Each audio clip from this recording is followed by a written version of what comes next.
Unraveling, Frame 4, Mastering English Phrases. Hello, dear friends and language enthusiasts.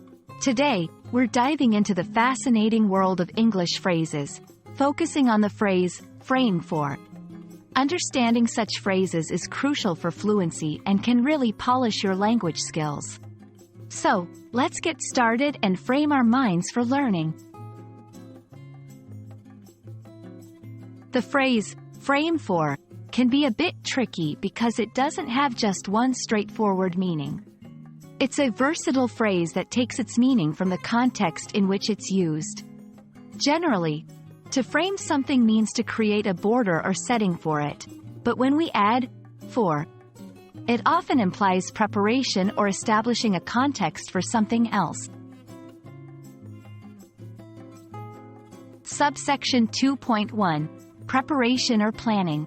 In some cases, frame for refers to the process of preparing or planning something. For example, the committee will frame guidelines for the upcoming event. Subsection 2.2. Creating a perspective. It can also mean creating a perspective or outlook. For instance, the novel frames life for us in a unique way. Subsection 2.3. In the context of blame. Interestingly, frame for can also be used when talking about incriminating someone falsely. Such as, he was framed for a crime he didn't commit.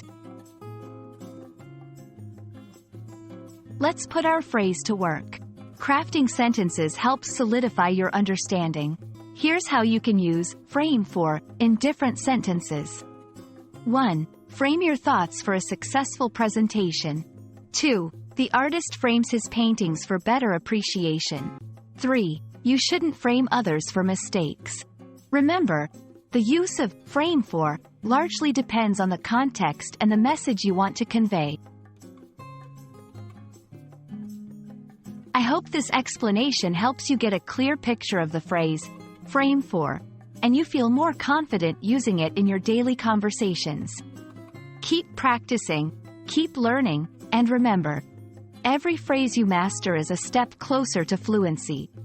See you in the next video, where we'll unwrap another piece of the English language puzzle. Happy learning!